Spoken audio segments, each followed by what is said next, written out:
I did not know what I was getting myself into when I started Assassin's Apprentice.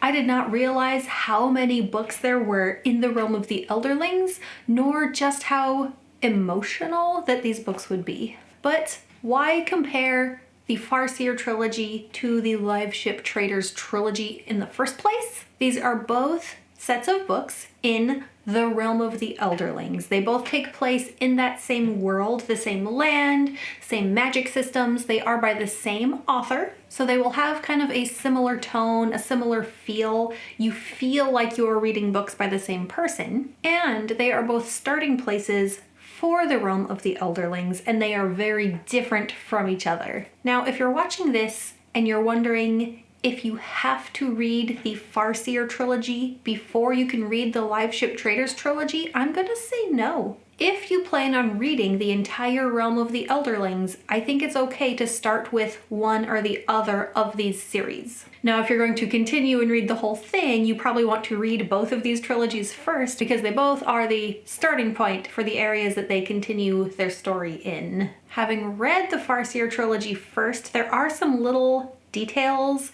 some things when I was reading the Liveship Traders that I was like, aha, I recognize this from those other books, but they're not necessary for the plot. I'm going to say that the biggest differences in these two trilogies are the setting and the point of view characters.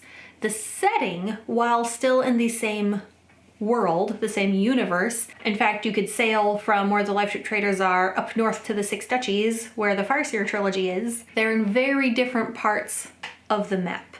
The Farseer trilogy is a lot more of your traditional kind of medieval feel of fantasy books. The main character, Fitz, does live in a stone castle, whereas the Liveship books are a lot more seafaring. A lot of them takes place on the sea. And when they're not at sea and the characters are on land, they're still in coastal towns, trading towns, pirate towns. The whole feel of the Liveship's books is very nautical feeling. But in both the medieval fantasy setting and the seafaring setting, it seems that Robin Hobb is very familiar with both of these types of worlds. She seems very knowledgeable about what to expect in these very different aspects of real life set in a fantasy land, the medieval and the nautical. I really enjoyed both. Reading the Farseer trilogy, knowing that it's that medieval fantasy style, you are getting exactly what you expect when you go into that story. Same with the Liveship Traders. The books all have ships on the covers, and when I'm reading it, I feel like I am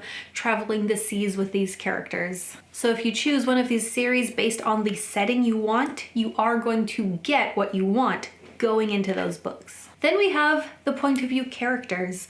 The Farseer trilogy is mainly centered around one character named Fitz. He starts as a young boy. You follow him through his young childhood, teenagehood, very young adulthood. They are told in first person. It starts with Fitz, older, writing down his memories, and then you go into the story where he's saying, and then I did this, I experienced this. And the Liveship Traders has multiple point of view characters, mainly centered around the Vestrit family. Most of the members of the Vestrit family get point of view chapters. You also get the point of view of the would-be pirate king and some sea serpents, who are some of the main characters. They have very few chapters, but it is interesting to follow their journey through the story, not just the humans. Hobb is also good at writing animals as characters in her stories. I would say the scope of the stories in both books is pretty similar. In Farseer, you have Fitz, and in Liveship Traders, you have the Vestrits and the Pirate King, and the stories mainly center around what happens to these characters. There is some bigger world stuff, but it's more about how it affects the people in the stories. The Liveship Traders are bigger and longer, but I attribute that more to there being more characters that we follow. And the more characters that you follow, the more pages get added into the books. As far as magic goes, despite having literal, sentient, talking ships, I'm going to say that the Farseer trilogy actually has more magic, more of a focus on how the magic affects the main character and the plot overall, and the magic system in the world is just a more integral part of the Farseer trilogy story than it is in the Liveships. The main magical element in the Liveships books is the Liveships themselves. In the Farseer books, the Farseers are the royal family, and the royal line has magical ability, which is why it's such an integral part of the story. Fitz has to deal with what to do with his magic, how to use it, and he is used. He is used for political purposes. He doesn't really get a say in what happens to him. And something that is similar in both of these series is the deep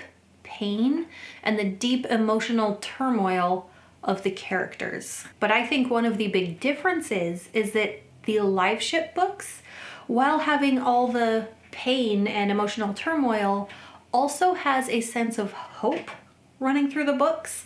As I read the 3 books of the trilogy, I felt like I could hope for things to turn out okay at the end. No matter how bad it got, and it gets pretty bad, I feel like I could hope for those characters to pull through. In the Farseer trilogy, I got a little emotionally jaded towards the end. There wasn't as much hope. I just felt like Fitz keeps getting torn down and torn down and torn down until at the end I was like, do I even bother hoping anymore? I don't think that's a spoiler because I won't say how it ends.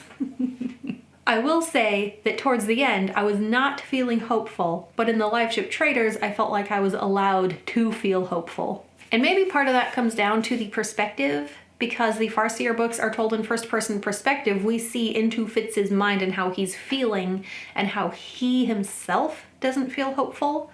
Liveship Traders is third person. He, she, this happens to them, and you're seeing from the outside perspective, so maybe that makes it easier to hope for them.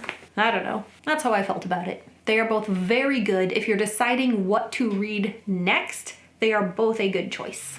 If you have read both of these trilogies, comment which one you liked better. If you've not read them, comment which one you think sounds more interesting and you think you will read next. Here is my review for the Farseer trilogy, and if you've already read it, here's my character study on Fitz. Happy reading, and I'll see you next time. Bye.